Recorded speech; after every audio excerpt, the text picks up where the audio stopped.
Grabe po itong naging salaysay o kwento ng isang kabataang biktima ng pang-aabuso. Paparinig ko po sa inyo, pero siyempre hindi po ipapakita yung mukha nitong batang nagsalaysay ng kanilang karanasan. At alam ba ninyo, si Pangulong Marcos ay mangayak-ngayak sa kanyang nadinig doon sa bata. Pakinggan po niyo itong salaysay ng bata, kwento ng bata nang siya ay naging biktima. Mahalaga po inyong madinig ito. So in 2004, when I was 13 years old, I was trapped in a bar, guarded, forced to entertain customers and to street dance. Wow, pinili. NBI rescued me. After 10 years of my rescue, my perpetrators were convicted, but they are still at large today. At 11 years old, my fellow survivor, Joy, was asked to sit in front of the cameras, naked to be seen by many foreign online sex offenders who paid for her abuse. After 7 years of abuse and exploitation, Joy was rescued together with 13 other victims. It pains me to know that her community knew about the exploitation, even the barangay officials. But no one from the community reported. Oh. Thank you, President Ferdinand R. Marcos Jr., for calling for a stronger response to OSAEC. And with your leadership, we, the PSN, are hopeful of seeing justice served, survivors restored, and victims rescued. We want protection for the victims, for safe spaces, for agencies to be trauma-informed. We need justice and convictions to be served. And I am excited to see our court give faster convictions to OSIP cases.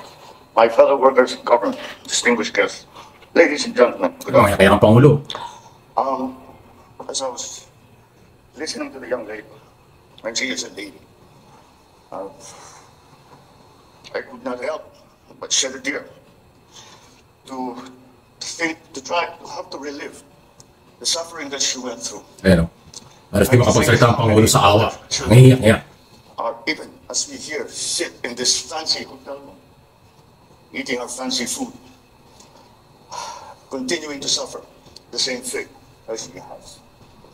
And accompanying those tears that I just shed was a deep sense of shame, because we have not done enough for the Philippines to now be considered the epicenter of, let us not shorten it into a clinical term of society. It is sexual abuse and exploitation of children. And I leave it to your imagination. And I would imagine in some cases your imagination cannot even begin to fathom what is done to these poor children, to our poor children. And so we must do more. We must do more. The Filipino culture, one of the most important part of the Filipino culture is family. We are known around the world for that. We are so well known for it that Filipinos are the number one caretakers of foreign children all around the world. I go and travel and meet important leaders all around the world. And they say, and I'm talking about kings and queens and presidents and prime ministers. And they say to me, I was raised by a Filipino. My second mother is a Filipino. So yan po ang ini-establish ng Pangulo, yung napakataas na pagkilala ng world leader sa Pilipinas. Magandang respeto. Pero ito nga, napabalitaan itong ganitong klase ng mga pang-aabuso sa kabataan. At yun, di ba, sa opening, nakita niyo yung opening ng Pangulo? Napagano na siya at hindi halos makapagsalita. Mangiyak-ngiyak ang Pangulo. Nung madinig niya na ito sa 13 years old na batang pinilit siya, inubliga siya mag-entertain sa isang foreigner. So talagang sa ganong edad, pinilit siya na siya nga po ay mag-entertain ng isang dayuhan. So yan yung talaga sinabi natin, child pornography, child abuse, or yung pag-aabuso sa ating mga kabataan. Thank you sa RTBN dahil sila po yung nag-cover niyang event na yan. At yung boses ng babae na isipin mo sinasabi ng babae mula noon hanggang ngayon, napatunayan na yung gumawa pero hindi pa rin nung nakukulong. Ganong katagal bago nakuha na hindi makamtan yung tunay na hustisya. So related po itong isyong ito sa ngayon na mga pinag-uusapang di umano'y paglabag sa karapatang pantao. Kaya kung yung magugunita, talagang nagseryoso ang Marcos Administration, Department of Justice, Department of Interior and Local Government at ang PNP na talagang papanagutin sa batas itong si Apollo Kibuloy. Kasi ang mga complainant dito ay mga kabataan. So, hindi talaga kukonsintihin ng Marcos Administration ang ganitong klaseng mga di umano'y pang-aabuso. Itong kwento ng babae ay sa club nangyari yan, sa ibang kaso, ibang issue. Pero related din ito. Kaya ako nabanggit yung Kibuloy kasi ito yung pinakamainit na issue ngayon. Dahil inaamin na ng PNP na may mga bagong complainant na kailang nahawak na ngayon laban kay Kibuloy. Inamin na yan ni Colonel Hansel Maranzan, Chief of Police ng Davao City. At inamin na rin ni Colonel Pajardo, spokesman ng PNP.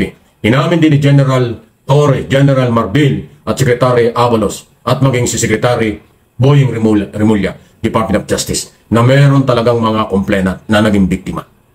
At dahil dyan, asahan na natin talagang magpupursige, itutulak talaga ng ating pamahalaang bibigyan ng hustisya ang mga di umano'y biktima ng mga kabataan. Kung sino man sila, hindi lang Kibuloy, kung sino man ang nasa likod ng mga pang-aabuso sa kabataan, pananagutin po sa ilalim ng Marcos Administration. Kaya ko pinakita yan, atin pong hikayatin ang lahat ng mga naging biktima. Kung meron kayong alam, lumabas na po kayo. Ito na yung tamang panahon at tamang administrasyong magbibigay sa inyo ng katarungan.